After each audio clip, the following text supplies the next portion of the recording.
চাল এবং মাংসের দাম কমেছে, যে কারণে জুলাইয়ে মূল্যস্ফীতিও নেমেছে ৮ মাসের মধ্যে সর্বনিম্নে। এ নিয়ে বিভ্রান্তির কোনো সুযোগ নেই। এসডিজি সম্মেলন শেষে এক প্রশ্নের জবাবে কথা বলেন অর্থমন্ত্রী আমির খসরু মাহমুদ চৌধুরী। বলেন, জনগণের জীবনমান উন্নয়নই এই সরকারের প্রধান লক্ষ্য। একই অনুষ্ঠানে জ্বালানির সমস্যা নিয়ে প্রধানমন্ত্রীর উপদেষ্টা মাহাদি আমিন বলেন, ১৬ বছরের সংকট ৫ মাসে সমাধান সম্ভব নয়। রাকিব আল জাবেদের রিপোর্ট। শপথ করিতেছি যে আমি আইন অনুযায়ী। ফেব্রুয়ারিতে ক্ষমতা নেওয়ার সময় দেশে মূল্যস্ফীতি ছিল প্রায় ৯.৯%। এরপর বিভিন্ন পরিকল্পনা এবং উদ্যোগ থাকলেও গেল ৬ মাসেও তা নিয়ন্ত্রণে আনতে পারেনি বিএনপি সরকার। উল্টো মে মাসে তা উঠে যায় ৯.৫-এর কাছাকাছি।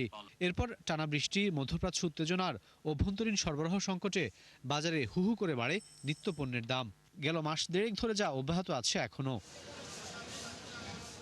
কিন্তু বিবিএস প্রকাশিত তথ্য বলছে, জুলাই জিনিসপত্রের দাম বৃদ্ধির হার নেমে এসেছে ৮.৩২%, যা ৮ মাসের মধ্যে সর্বনিম্ন।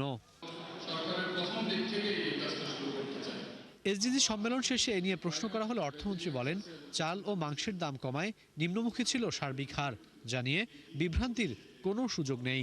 তথ্য বিভ্রান্ত হয় এরকম কিছু এই সরকার করবেন। ইনফ্লেশনের যে তথ্যটা দেওয়া হয়েছে সঠিকভাবে দেওয়া হয়েছে।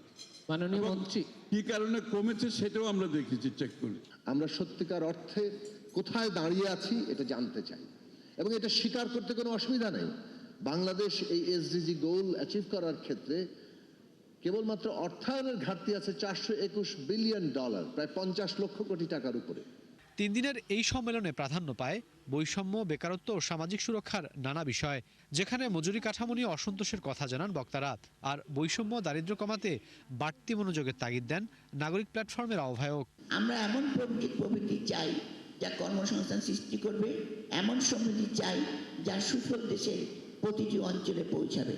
নারীর বৈষম্য তো রয়েছেই, অন্যান্য ক্ষেত্রেও যে রয়েছে, এবং আমরা দেখেছি যে আন্তঃপ্রজন্ম কিভাবে বৈষম্য সৃষ্টি করে, এবং বিশেষ করে জলবায়ুর ক্ষেত্রে এই আন্তঃপ্রজন্ম আমাদের যে বিদেশি আমাদের যে সমস্ত দায়দেনা আছে সেইগুলিকে আমরা পরের প্রজন্মে দিয়ে যাচ্ছি। অনেকগুলো এই পিছিয়ে থাকা মানুষদের জন্য তথ্য উপাত্ত নাই।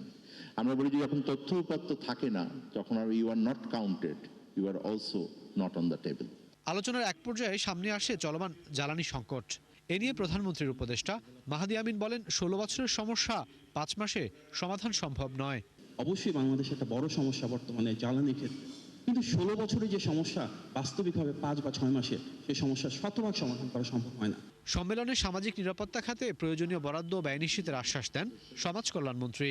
5 বছরের জন্য ম্যান্ডেট দিছে, we want to finish it by 4 years, so that 1 বছর মানুষ আমাদেরকে অ্যাসেস করবে, দেন 5th ইয়ার আমরা মানুষের কাছে যাব। ইয়েস, আমরা এই কমিট করেছিলাম আপনাদের কাছে before election, this is our performance, now you need to decide.